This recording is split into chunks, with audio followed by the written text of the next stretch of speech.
दोस्तों नमस्कार। इंडिया ने अपनी जान लगा दी। इंडिया ने सब कुछ अपना कुर्बान कर दिया बांग्लादेशियों को लिबरेट कराने के लिए, जहां पे पाकिस्तान की आर्मी ने बड़ा हड़कंप मचा रखा था। 30 लाख बांग्लादेशियों का मर्डर किया था उन्होंने, जिसमें हिंदू थे, मुसलमान भी थे। साथ में 3 लाख लड़कियों का रेप किया था। ये किया था पाकिस्तान की आर्मी ने। लेकिन जो गद्दार लोग होते हैं, जो वो किसी ने अच्छा किया वो भी नहीं, वो उसको भी याद नहीं करते। इंडिया ने इतनी सैक्रिफाइस की बांग्लादेश के ऊपर, इसको क्रिएट कराने के ऊपर, और इनको एक जिहादी लोगों से छुड़वाया, लेकिन ये फिर जिहादी बन गए और इन्होंने इन वहां पे मारना शुरू कर दिया इंडिया को। जब से शेख हसीना वापस निकली, शेख हसीना का जो फादर था मुजीबुर रहमान, उसने बांग्लादेश को लिबरेट कराने में अपना सारा कुछ कुर्बान कर दिया। बांग्लादेश लिबरेट हो गया। इंडिया ने यहाँ पे बांग्लादेश को बना करके अब वहां से विड्रॉ कर लिया, और इनको हम फीड करते रहे, बहुत कुछ देते रहे। जब बांग्लादेशी भूखे मर रहे थे तो आज भी जो नाम दिया है तो दिया जाता भूखा बांग्लादेशी। इनको खाना दिया, रोटी दी, पनाह दी, सब कुछ दिया, लेकिन इन्होंने फादर ऑफ द नेशन उसी को मार दिया, वही बांग्लादेशियों ने। चलो दिन बीत गया, टाइम बीत गया, शेख हसीना आई तो उसने बांग्लादेश का अच्छा करना शुरू कर दिया, वहां पे इकोनॉमिक प्रोग्रेस होनी शुरू हो। और ये कहा जाता है बांग्लादेश के अंदर 10% उनके इकोनॉमी बूस्ट कर रही थी, जीडीपी उनकी सबसे ऊपर थी, इंडिया से ऊपर थी। उसी को वहां से भागना पड़ा 5 अगस्त 2024 को, और इंडिया में आज बैठी हुई है शरण लेकर के, क्योंकि यूएस इसके पीछे था। यूएस ने उसको ब्रिटेन में जाने के लिए मना कर दिया, खुद भी मना कर दिया, लेकिन इंडिया ने उसको फिर भी पना दी, क्योंकि उसने इंडिया के साथ अच्छे रिलेशन रखे थे। पीएम मोदी के आने के बाद इंडिया के और बांग्लादेश के रिलेशन बहुत अच्छे डेवलप कर रहे थे, लेकिन उनके जाने के बाद एक मोहम्मद यूनिस, जो सीआईए का एजेंट है, जिसको सीआईए ने पाला था इतने सालों से, सीआईए लोगों को पालती है, फिर उसके बाद इसी कंट्री में भेज करके उस कंट्री को बर्बाद करती है। इसी तरीके से मोहम्मद यूनिस आ गए यहाँ पे, और उन्होंने सारा बांग्लादेश को बर्बाद कर दिया। लेकिन सीआईए को मजा आ रहा है, अमेरिका एंजॉय कर रहा है, क्योंकि वहां पे हिंदू मर रहे हैं, और यहाँ पे हिंदुओं को मारना शुरू कर दिया। फिर अब लोग यहाँ पे शोर मचा रहे थे कि इलेक्शन होना चाहिए। इलेक्शन होने के पीछे यूनिस को मजबूरी से डिक्लेयर करना पड़ा कि हम फरवरी में इलेक्शन करेंगे, लेकिन वो कोई ना कोई बहाना ढूंढ रहे थे। इकोनॉमी तो बर्बाद करती अपनी, और बहाना ढूंढ रहे थे। उसके बाद एक जो वहां पे लीडर था, रेडिकल लीडर था, एंटी इंडिया था, लेकिन वो इलेक्शन पे जोर दे रहा था। वो एंटी ये जो इसके जो इनके लीडर हैं, ये जो मोहम्मद यूनिस हैं, उनके भी खिलाफ हो गया था, क्योंकि इलेक्शन करना चाहता था, और उनकी पार्टी को भी इन्होंने बैन कर दिया। लेकिन वो इंडिपेंडेंट होकर के कैंपेनिंग कर रहा था बांग्लादेश के अंदर, स्टूडेंट लीडर था, काफी पॉपुलर था। लेकिन अचानक कुछ लोग आए मोटरसाइकिल के अंदर, उसको गोली मार दी, मर गया बेचारा वहां पे। लेकिन और ये कंटेस्ट करने लगा था फ्रॉम ढाका 8 सीट, ढाका की 8 नंबर की सीट से। मोहम्मद यूनुस ने कहा भाई इसको हिंदुस्तान, ये इसका मर्डर हो गया, हिंदुस्तान भाग गया। लेकिन बाद में पता चला कि यहाँ पे 2 लोग पकड़े गए हैं जिनसे पूछताछ की जा रही है, जिन्होंने इसको मारा है, और वो भी बांग्लादेशी है। और इसका जो हादी का जो भाई है, उस्मान हादी का, उसने ओपनली स्टेटमेंट दे दी कि इसको मारने के पीछे मोहम्मद यूनुस का हाथ है। तो वहां पे भड़का मच गया। लेकिन इसी बीच में एक और आदमी वहां पे, जो मुसलमान था, जो एक इस्लामिस्ट था, उसका भी मर्डर कर दिया गया। लेकिन इसी बीच में एक हिंदू, दीपू चंद्र दास, जो एक फैक्ट्री में काम करता था, वहां पे कहा कि इसके खिलाफ तो कुछ चार्जेस लगे हैं, इसने इस्लाम को गाली दी है। और उसका जो मालिक था या मैनेजर था, उसने इसको पुलिस के हवाले कर दिया। चलो पुलिस के हवाले कर दिया, कोई बात नहीं। वो चिल्लाता रहा कि मेरी कोई गलती नहीं, मैंने कुछ नहीं किया। लेकिन उन्होंने कहा जी इसने तो ब्लास्फेमी की है, जो पाकिस्तान में की जाती है। जैसे पाकिस्तान में किसी को मारना है तो उसको ब्लास्फेमी के अंदर चार्ज करके उसको मार दिया जाता है। इवन मुस्लिम को मारा जाता है, अहमदिया को मारा जाता है, क्रिश्चियन को मारा जाता है, हिंदू को मारा जाता है। लैंच कर दिया, वहां पे हड़कंप बच गया। इंडिया ने भी इसके ऊपर बड़ा जोर किया। लेकिन इसी बीच में एक और जो इस्लामिस्ट था, उसको भी गोली मार दी। ये सारा काम मोहम्मद यूनुस करवा रहा है, क्योंकि वहां पे इलेक्शन को पोस्टपोन करना चाहता है। अब तो हड़कंप बच गया वहां पे, इसके खिलाफ वहां पे लोग होने शुरू हो गए। और इसी में चर्चा करने के बाद सर बैठे उदय शंकर पानी जी। और उदय शंकर पानी जी, आपको क्या लगता है कि क्या बांग्लादेश स्टेबल हो पाएगा? क्या बांग्लादेश के अंदर इलेक्शन हो पाएंगे? क्या मोहम्मद यूनुस वहां पे हमेशा के लिए पावर में बैठा रहेगा? क्योंकि आज इंडिया और बांग्लादेश के रिलेशन सिस्टम पे बहुत नीचे आ चुके हैं, और हमें क्या करना चाहिए इंडिया को? सर, जिस तरह से पाकिस्तान का बाप हिंदुस्तान है, हिंदुस्तान की औलाद पाकिस्तान है, उसी तरह से बांग्लादेश औलाद है पाकिस्तान की। अब पाकिस्तान तो आज तक कभी स्टेबल हुआ ही नहीं। आप देखिए, कोई भी प्राइम मिनिस्टर नहीं रहा, इसने उसको मार दिया, इसने उसको मार दिया। और इनका तो ये है, नमक हरामी में इनको बहुत अच्छा लगता है sir. It is a part of their culture and it is a part of their religion भी, कि हर प्रिंस ने अपने राजा को मारा, अपने बाप को मारा। अब बताइए, मुजीबुर रहमान ने क्या गलती की थी भैया? आप उसकी मूर्तियां तोड़ रहे हैं, आप उसका नामो निशान गायब कर रहे हैं आखिर। और बेगम जिया ने क्या किया बताइए? अभी तो वो जो अभी उसका एक्स प्राइम मिनिस्टर जिसकी तबीयत खराब है, उसका बेटा आज आया है वहां पर पाकिस्तान हाँ, के वो अंदर। खलीदा जिया का बेटा है, वो बीएनपी पार्टी है वो। खलीदा जिया का बेटा है। और मैं बता रहा हूं कि देखिए, इसकी जान खतरे में, इसको भी उड़ा दिया जाएगा। और एक वहां आदमी बैठा है जिसका नाम है ये, पता नहीं मोहम्मद किसने यूनुस, उसको, मोहम्मद यूनुस को किसने नोबेल प्राइज दे दिया सर? इतना क्रूर अमेरिका। आदमी, इतना उदय गंदा उदय आदमी। उदय एक बार बताऊं, मैं अमेरिका जो है ना ऐसे लोगों को पालता है, नोबेल प्राइज देता है, उनको पैसा देना शुरू कर देता है और उसके बाद उसी को यूज करता है। इसी तरीके से उन्होंने ईरान को बर्बाद किया था, इसी तरीके से हिंदुस्तान को बर्बाद करना चाहते हैं। आप देखिए बहुत जल्दी ये आपके राहुल गांधी को नोबेल प्राइज दे देंगे कि ये पीस करना सर, चाहते हैं। मोहम्मद यूनुस ना तो कोई इलेक्शन जीता है, उसको रखा किसने? वो खाली बोलता है कि मुझे मुझे स्टूडेंट्स ने रखा है। और आप वहां बैठ गए हैं और उसको वो कुर्सी छोड़नी नहीं। उसको पूरा वहां पर टेरर फैलाना है, कंफ्यूजन फैलाना है, इलेक्शन नहीं होने देगा वो आदमी। और वो झूठ झूठ बोलने में तो सर ये महा उस्ताद है।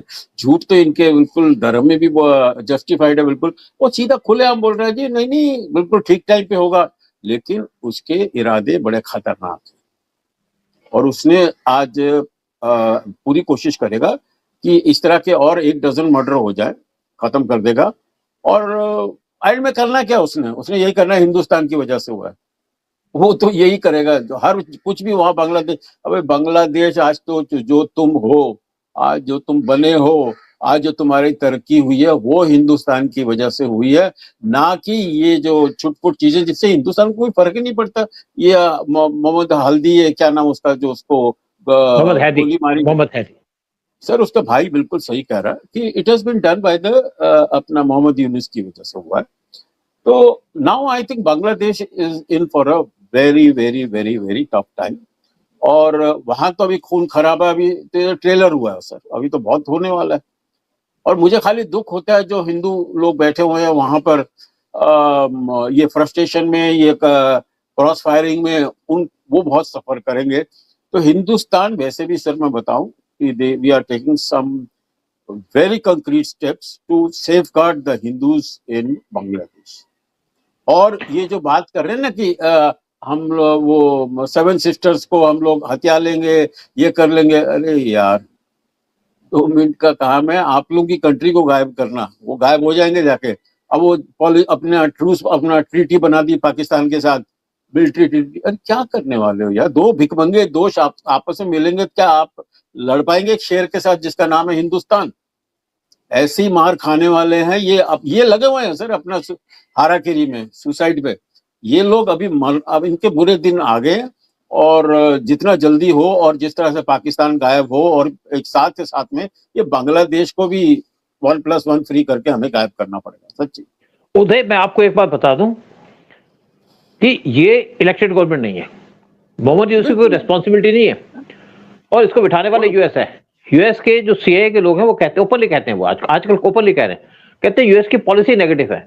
यूएस किसी भी कंट्री को बर्बाद करना चाहता है, वो डेमोक्रेसी को फेवर नहीं करता, वो फेवर करता है ऑटोक्रेसी को या वहां डिक्टेटरशिप को, क्योंकि डिक्टेटरशिप में उसको एक आदमी को डील करना है। डेमोक्रेसी के अंदर आपको मीडिया पे भी कंट्रोल करना पड़ता है, बाकी चीजों पे करना पड़ता है। ये काम वो पाकिस्तान के अंदर करता है, वहां पे भी। इसीलिए आपके उसके जो आर्मी के चीफ है उसको इंचार्ज बना के रखा, और यहाँ पे भी मोहम्मद यूनुस को बना के रखा। हाँ, सूद साहब, मैं बार बार एक स्टेटमेंट दे चुका हूं पहले भी कि ये इस्लामिक कंट्रियों का सबसे बड़ा दुश्मन है आपका, आप जिसे लाइक नहीं करते, वो है अमेरिका।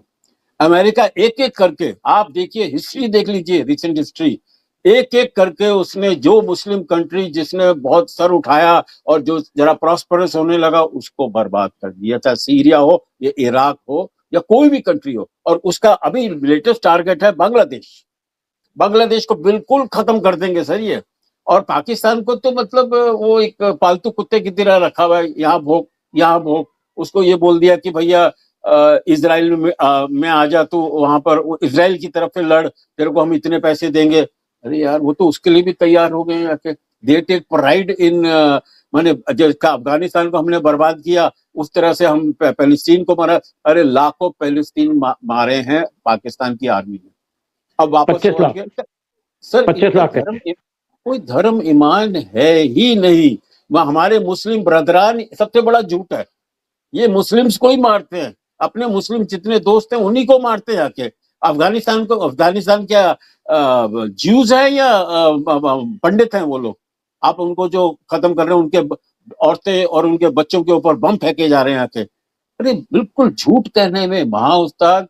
और इनके बिल्कुल ब्लड में है सर कि जिसने एहसान किया उसकी पीठ में छुरा घोंपो।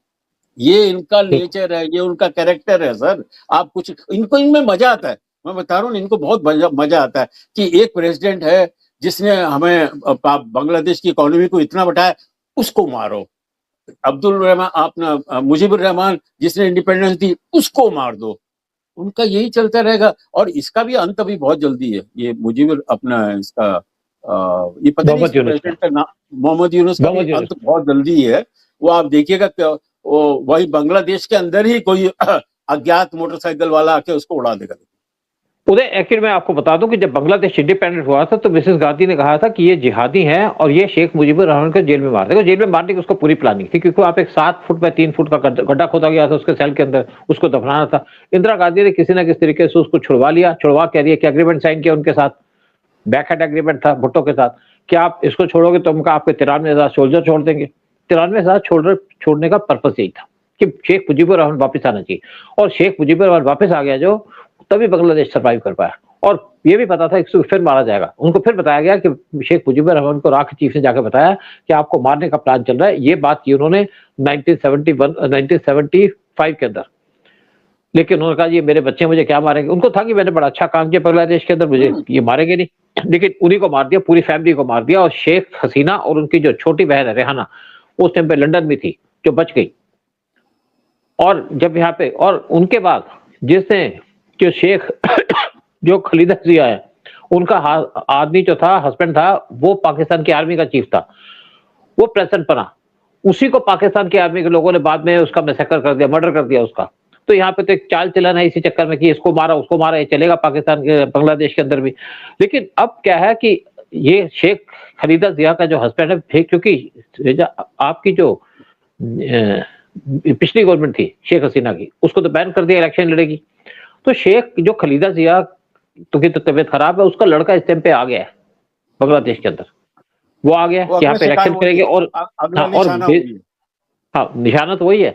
लेकिन अब क्योंकि अगर वो वहां पे पीएम बनता है तो कम से कम ये तो होगा कि वहां पे आंसरेबल होगा, इलेक्शन जीत के आएगा तो उसका रिस्पॉन्सिबिलिटी होगी कोई। और मोहम्मद यूनुस की तो रिस्पॉन्सिबिलिटी कोई नहीं। अब दूसरी बात एक और आती है कि जब मोहम्मद यूनुस पावर में आए तो जितने भी हजारों यहाँ पे जिहादी जेल के अंदर बंद थे, जमात इस्लामी के और बाकी जो पाकिस्तान थे, उनको इसने छोड़ दिया। आज उन्होंने सड़क के ऊपर गुंडा राज कर रखा है। लेकिन अब बांग्लादेश की हालत इतनी खराब हो चुकी है इकोनॉमिकली कि बांग्लादेश को जरूरत है राइस की। लेकिन हमारी प्रॉब्लम क्या है कि हम थोड़े सॉफ्ट बहुत है। हमारे को भी स्ट्रॉन्ग पॉलिसी अडॉप्ट करनी पड़ेगी, पीएम मोदी को स्ट्रॉन्ग पॉलिसी अडॉप्ट करनी पड़ेगी। अब बांग्लादेश कह रहा है कि हमको 50 कि हम जो मोहम्मद यूनुस इंडिया के साथ रिलेशन को ठीक करना चाहते हैं, क्योंकि हमारी 1 लाख की आर्मी इनके बॉर्डर पे खड़ी हो गई बीएसएफ को हटा करके, तो यहाँ पे डर लगा हुआ है इनको।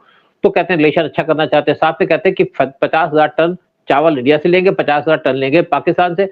पाकिस्तान कहां से इनको चावल देगा, क्योंकि उसके पास तो खुद चावल नहीं है। लेकिन हाँ, कहीं ना कहीं से मंगवा के दे देगा। लेकिन जो भी चावल वहां से आएंगे महंगे आएंगे, तो इसलिए इंडिया से भी चावल लेना चाहते हैं। लेकिन हमारी गवर्नमेंट को चाहिए कि कोई भी बांग्लादेश की तरफ सॉफ्टनेस ना हो या इनको चावल देने की बात ना हो। बांग्लादेश भूखा मरेगा तभी हमें फायदा होगा। अगर हम बांग्लादेश को अब भी चावल देंगे, बाकी चीज देंगे, खाने पीने की चीजें देंगे, तो बांग्लादेश के अंदर सांप को दूध पिलाने वाली बात है ये। अच्छा सुनिए सर, ये सांप की एक डेफिनेशन बता दूं जो आपने भी बोली है। एक तो ये बंगाली लोग हैं जो मॉब मेंटालिटी इनके अंदर जाके, चाहे हमारे वेस्ट बंगाल हो या ईस्ट बंगाल हो, दोनों का यह एक ही हाल है। ऊपर से कट्टरवादी, और कट्टरवादी भी ये पाकिस्तान के कट्टरवादी आ गए वहां पर। ये बहुत दिनों से ये सहमे हुए थे, ये उभर आ गए बिल्कुल। तो sir let us trust our leadership बहुत पहले से बहुत आगे से सोच रही थी कि उनको पता था कि ऐसी सिचुएशन आएगी, इसीलिए जो दो हमारे आर्मी के और नेवी के और एयरफोर्स के जो हमारे अभी ऑपरेशंस हुए हैं जाके, that is keeping this in mind. और लेट मी टेल यू, हमारी नेवी इस time they are absolutely ready on Bangladesh border. और एक जिस दिन जाके थोड़ा सा भी मौका मिलेगा, now we whole objective is wipe out Bangladesh. खत्म कर दो इनको सर, ये जीने के लायक नहीं है, ये नमक हराम है, ये बेवफा है। ये तो आपको सर जितना इनको आप दूध पिलाओगे, जितने आप उनको एहसान करोगे इनके ऊपर, उतने ही ये खूंखार बनते जाएंगे। So they don't have the right to live and they are really dangerous not only for India, for entire world. अभी तो पाकिस्तान ही खाली टेररिस्ट सप्लाई कर रहा है वर्ल्ड को, अभी बांग्लादेश भी शुरू हो जाएगा। अब क्योंकि वहां इनकम है नहीं सर कुछ, कोई भी पैसा दे दे ये लोग वही करेंगे जाके। तो आई थिंक उधर मेन प्रॉब्लम क्या है कि जो पाकिस्तान के टेररिस्ट हैं उनका जो मेन टारगेट है वो इंडिया, भारत को टारगेट करते हैं। ये इजराइल के पास तो जा नहीं सकते। अफगानिस्तान भी टारगेट है, ईरान भी टारगेट है उनका सर। और वो आज फिलिस्तीन को भी टारगेट करके बैठ गए आके, पैसे दे दो उनको भी मार देंगे हम लोग जाके। पहले लाखों मारे, तभी फिर दोबारा मारेंगे ये लोग। लेकिन उन्हें हमें चिंता अपनी है, हमें किसी और की चिंता नहीं करनी। हमें जो प्रेजेंट सिचुएशन है उसके हिसाब से हमें तो इंडिया की चिंता करनी है। हाँ लेकिन उधर एक और बात है, देखो। हाँ सर, उधर एक और बात देखो ना, इसके पीछे मेन अमेरिका है जो ह्यूमन राइट्स की वहां पे अपने कस्में खाता कि हम ह्यूमन राइट्स के चैंपियन है। वो इनके पीछे है। वो कुछ नहीं बोल रहा कि वहां पे हिंदू मारा गया, वो कुछ नहीं कह रहा कि किस तरीके से एक आदमी को जला दिया, सरेआम जला दिया, दीपू को जला दिया कैसे। तो ये अमेरिका की पॉलिसी है, यानी कि हिंदुस्तान, देखिए बांग्लादेश को आप करें तो कुछ भी है, वहां पे हिंदुओं को बचाने का हिंदुस्तान के पास काम है। लेकिन हम थोड़ा सी भी कोशिश करेंगे तो यहाँ पे यूएस आ जाएगा, यूएस अपनी फोर्सेस भेज देगा, जैसे वेनेजुएला के अंदर उसने फोर्सेस को भेज दिया अपनी। मतलब इसको अपना वर्चस्व जमाना है पूरे वर्ल्ड के ऊपर। और ये अमेरिका भी अपनी हाराकिरी कर रहा है सर, ऐसे सांप को दूध पिला रहा है कि वही उनको डसने वाले हैं। पाकिस्तान भी डसने वाला है, ये भी डसना। बट अगेन आई रिपीट, सबसे बड़ा दुश्मन इस्लामिक कंट्रीज का, चाहे पाकिस्तान और बांग्लादेश, दैट इज अमेरिका। और वो धीरे धीरे सबको खत्म कर रहा है, डिस्ट्रॉय कर रहा है, और वो अपनी सुप्रीमेसी करेगा। देखिए उसका ऐसा नहीं कि हिंदुस्तान का फायदा हो रहा है जाकर, उसको ये है कि भैया ये इस्लामिक कंट्रीज तो अमेरिका का नुकसान करेंगे ही। वो जो टावर उड़ाए थे, जो इनके यहाँ पर मास शूटिंग होती रहती है, और जो ऑस्ट्रेलिया में अभी हुआ है, देखिए बाप बेटे, can you imagine the psychic of this people? बाप बेटे मिलके मैसेकर कर रहे हैं, इजरायली को मार रहे हैं। उधर मेन बात है कि ऑस्ट्रेलिया के अंदर क्रिश्चियंस को मारा जाता है तो मानते कि बड़ी अच्छी बात की, हम तो कहते हैं अप्रिशिएट करता मैं, क्योंकि क्रिश्चियन मरने चाहिए। ऑस्ट्रेलिया ने भी सपोर्ट करना शुरू कर दिया था पैलेस्टाइन को, और इजराइल नाराज था, जबकि नेतन्याहू ने कहा भी आपको कि इनको क्यों सपोर्ट कर रहे हो, लेकिन किया। लेकिन मारे किसको? मारे तो यहूदी। अगर क्रिश्चियन मारे जाते, ऑस्ट्रेलिया के जो नेटिव्स मारे जाते तो बात अलग थी। उसी तरीके से अगर यूएस के अंदर एक्शन होता तो कोई बात नहीं, हमें नहीं फर्क पड़ता कि यहाँ पे 9/11 हुआ। 9/11 के अंदर यूएस को उन्होंने नुकसान पहुंचाया क्योंकि यूएस अपने सांप पाल रहा था अपनी कंट्री के अंदर, तो उन्होंने काटना ही था, उनको डसना ही था। देखिए यहाँ पे मैं एक और बात बता दूं कि जो इस्लामिक ग्रुप है जैसे आईएसएस है, आईएसएस का क्या रोल है? आईएसएस का रोल है गल्फ के अंदर अपनी गुंडागर्दी करना, वहां पे मारना, शियास को मारना, बाकी लोगों को मारना, और मारते मारते जो इनकी बात न माने तो उसको मार देते हैं, चाहे सुन्नी हो। लेकिन अगर हम बात करते हैं अलकायदा की, उसका जो एजेंडा है वो अलग एजेंडा है। अलकायदा यूएस और वेस्ट को टारगेट करना चाहता है, और पाकिस्तान के जो इस्लामिक ग्रुप्स है उनका जो मेन टारगेट है वो है इंडिया। हमास का टारगेट है इजराइल, लेकिन इस टाइम पे हमास के लोग भी पाकिस्तान को पाल रहे हैं अपनी कंट्री के अंदर। और देखिए कुछ हमास के लोग तो उन्हें बांग्लादेश के अंदर भेज दिए, बांग्लादेश के अंदर भेज करके वहां पे तो उनको छुपा दिया है, लेकिन अल्टीमेटली तो डसेंगे तो हम ही। आज जो सबसे ज्यादा खतरा है इंडिया को, पहले तो देखिए इस टाइम पे जो बांग्लादेश है वो एक एपिक सेंटर बना हुआ है टेररिज्म का। वहां पे ऐसे के लोग विजिट कर रहे हैं रेगुलरली, वहां पे MIT जो टर्किश इंटेलिजेंस है उनके लोग विजिट कर रहे हैं, वहां पे हमास के लोग बैठे हैं, वहां पे CIA के लोग बैठे हैं, और ये सारे के सारे टारगेट किसको कर रहे हैं? ये कर रहे हैं हिंदुस्तान को, क्योंकि चाइना को तो टारगेट कर नहीं सकते, चाइना के अंदर तो एंटर भी नहीं कर सकते। चाइना को प्रॉब्लम हो सकती है बांग्लादेश के अंदर से, लेकिन जो मेन इशू है हमारा, क्योंकि हमारी डेमोक्रेटिक कंट्री, हमारा बहुत लंबा बॉर्डर लगता है बांग्लादेश से, इसीलिए इंडिया को प्रॉब्लम है यहाँ पे, और अमेरिका एंजॉय कर रहा है।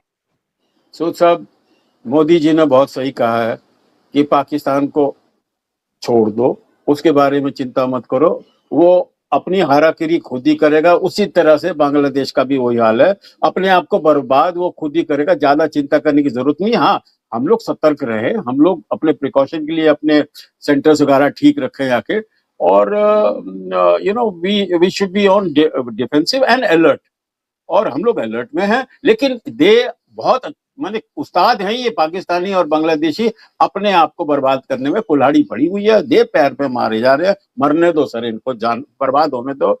आई थिंक इनका बर्बाद होना ही दुनिया के लिए, ह्यूमैनिटी के लिए अच्छा है। बिल्कुल ठीक, सही बात है। तो बेसिकली हम इस प्रोग्राम को एंड करते हैं, और एंड करते हैं इस बात से कि जैसे उदयशंकर पानी जी ने कहा कि ये पैर पे अपनी कुल्हाड़ी मार रहे हैं और इनका बर्बाद होना ही दुनिया के लिए अच्छा है। दुनिया के लिए अच्छा हो या ना हो, या बुरा हो ना हो, लेकिन हमारे लिए अच्छा है। हम चाहते हैं कि बर्बाद हो, सत्यानाश हो इनका, और ताकि हिंदुस्तान सेफ रहे, क्योंकि हम एक डेमोक्रेटिक कंट्री है। हम अपनी कंट्री के अंदर लोगों को हर एक चीज की लिबर्टी देते हैं, फ्रीडम देते हैं। और अगर बांग्लादेश बर्बाद होगा और बांग्लादेश यहाँ से निकाले जाएंगे, और गवर्नमेंट को इस टाइम पे एक्ट फास्ट फुट पे काम करना चाहिए कि बांग्लादेशियों को मार मार के निकाला जाए, चाहे समुद्र में फेंको चाहे कहीं फेंको, और अपने बॉर्डर खोल दें साथ में। और बॉर्डर खोल के जितने भी हिंदुस्तानी हैं या जितने भी हिंदू हैं बांग्लादेश के अंदर, उनको इंडिया के अंदर ले ले। इससे हमारी डेमोग्राफी भी इंक्रीज होगी, क्योंकि हमारी डेमोग्राफी चेंज हो रही है। पीएम मोदी ने 15 अगस्त को कहा था कि इंडिया की डेमोग्राफी चेंज हो रही है, यानी कि अब हिंदू जो बांग्लादेश के अंदर बच्चे हैं उनको ले ले, और हो सके तो उनकी जमीन भी ले ले इंडिया। तो इंडिया का भला होगा और हम स्ट्रांग होंगे। सर यहाँ पे खाली एक पॉइंट कहूंगा कि हमारे इलाके में कुछ 6 महीने 1 साल पहले सब बांग्लादेशी भर गए थे, लेबर एज वेल एज घर के काम करने वाली बाइयां। वो अचानक गायब हो गई हैं, ये अचानक ये लोग गायब हो गए हैं। तो बहुत अच्छा स्टेप ले रहे हैं, इनको उठाओ, पकड़ो, डिटेंशन सेंटर में डालो और बॉर्डर के बाहर फेंको या दरिया में फेंक दो, इनको गायब ही कर दो सर। ये लोग बिल्कुल कॉकरोचेस हैं, इनको जीने का कोई हक नहीं है। Yes sir, anyway I think we had a good basically फिर आपसे रिक्वेस्ट करेंगे चैनल को सब्सक्राइब कीजिएगा, वीडियो को शेयर कीजिएगा और अपने कमेंट दीजिएगा। बांग्लादेश का क्या करना चाहिए? क्या हमारी गवर्नमेंट को और ज्यादा स्ट्रांग होना चाहिए बांग्लादेश के खिलाफ? क्या बांग्लादेश को समुद्र के रास्ते फेंक दे, या बांग्लादेश को बॉर्डर से धक्का मार दे, या क्या करे बांग्लादेश के साथ? क्या हिंदुओं को बांग्लादेश से इंडिया के अंदर लाया जाए? क्या उनकी जमीन भी ले लें? क्या बांग्लादेश के 2 टुकड़े करे? और आप अपने कमेंट दीजिएगा। जय हिंद, जय भारत। जय हिंद, जय भारत, वंदे मातरम।